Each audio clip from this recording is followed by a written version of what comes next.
জানিয়ে দেব সর্বশেষ আপডেট বাংলা সংবাদ। শুরুতেই শিরোনাম। দেশ ছাড়ার প্রস্তুতি নিচ্ছেন আওয়ামী লীগ সরকারের সুবিধাভোগী 200 ঊর্ধ্বতন পুলিশ কর্মকর্তা। প্রধানমন্ত্রীর দেশ ছেড়ে পালানোর পরিকল্পনা ফাঁস করল পিনাকি ভট্টাচার্য। এ বিষয়ে থাকছে গুরুত্বপূর্ণ প্রতিবেদন। এরপর থাকছে মার্কিন যুক্তরাষ্ট্রের ভিসা নিষেধাজ্ঞা শুরু, স্টেট ডিপার্টমেন্টের 7 শ্রেণীর ব্যক্তির তালিকা প্রকাশ।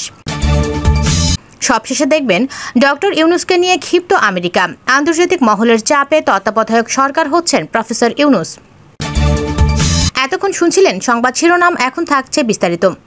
দেশ ছাড়ার প্রস্তুতি নিচ্ছেন আওয়ামী লীগের সুবিধাভোগী 200 ঊর্ধ্বতন পুলিশ কর্মকর্তা। এরই মধ্যে মার্কিন যুক্তরাষ্ট্র, কানাডা, যুক্তরাজ্য, ফ্রান্স, জার্মানি সহ ইউরোপের বিভিন্ন দেশে ভিসার আবেদন করছেন তাদের অনেকেই। গোয়েন্দা সংস্থা ও বিভিন্ন সংস্থা থেকে জানা গেছে, ফেব্রুয়ারির প্রথম সপ্তাহ থেকে ভিসার আবেদনগুলি করা হয়েছে।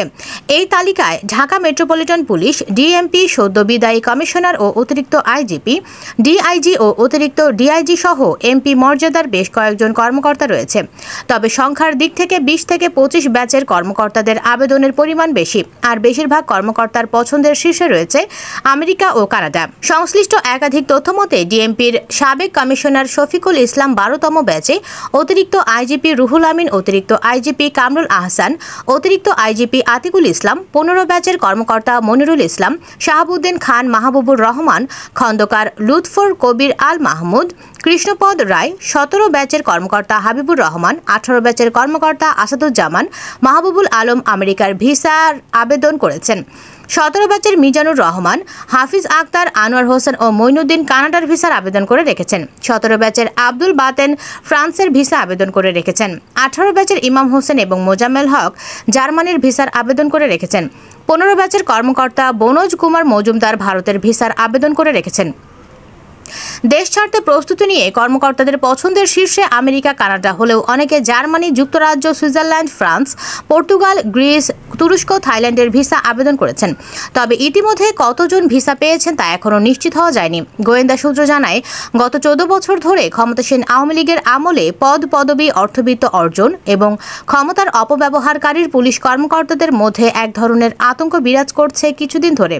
উল্লেখ্য, নানা দেশে ভিসার আবেদন করা পুলিশের ঊর্ধ্বতন কর্মকর্তাদের বেশিরভাগই গত 1 যুগ ধরে অতি উৎসাহী হিসেবে বিরোধী দল মতের ওপর দমনপীড়ন জানিয়েছেন।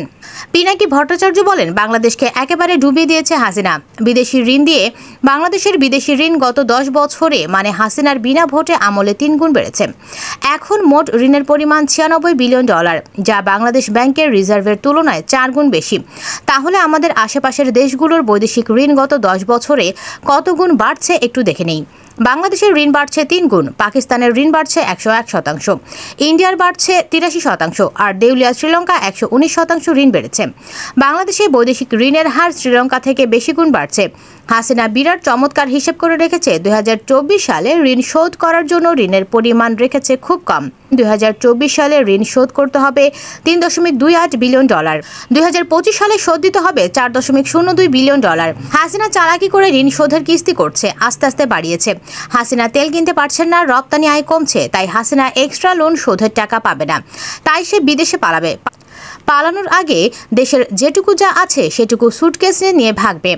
আমার আর আপনার ওপর ঋণের বোঝা বয়ে বেড়াতে হবে। শুধু আমরাই না, আমাদের ছেলে মেয়েরাও এই ঋণ শোধ দেবে। হাসিনার আকামের কাফারা আমাদের এভাবে দিতে হবে প্রজন্মের পর প্রজন্ম ধরে। তবে ওই টাকাও ফিরিয়ে আনা সম্ভব, একটু সময় লাগবে।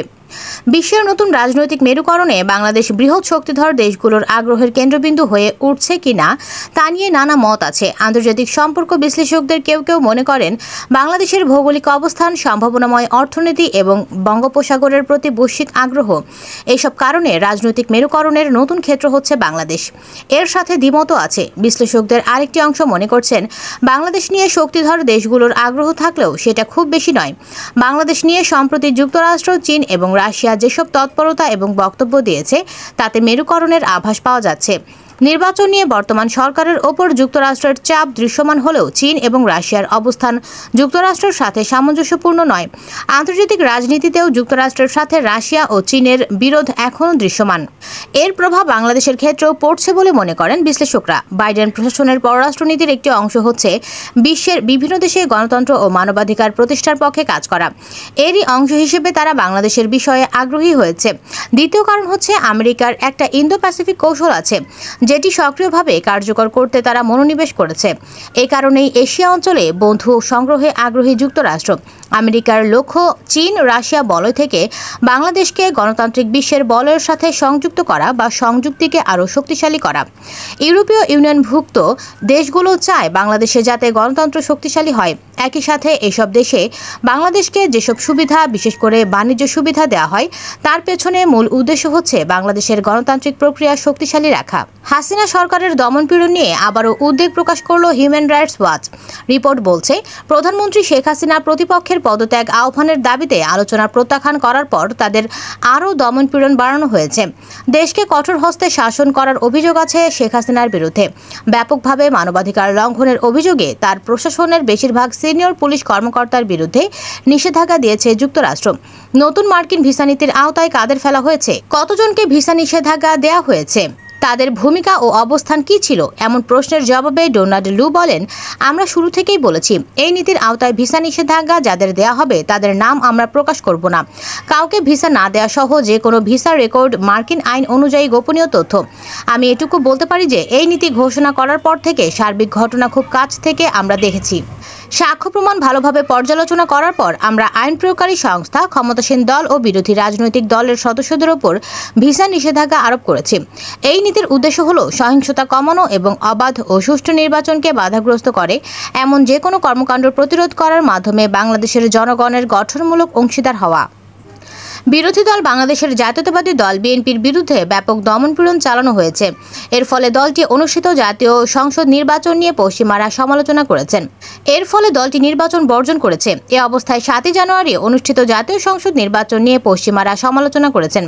তারা বাংলাদেশের গণতন্ত্রের পশ্চাৎপসারণ নিয়ে উদ্বেগ প্রকাশ করেছেন। শেখ হাসিনাকে বিজয়ী ঘোষণা করার পরপরই যুক্তরাষ্ট্র বলেছে তারা বাংলাদেশে এই নির্বাচনকে অবাধ ও সুষ্ঠু বলে স্বীকার করে না। নির্বাচনের পর 9 জানুয়ারি নিজ দল আওয়ামী লীগের দলীয় কর্মীদের এক সভায় ভাষণ দেন শেখ হাসিনা।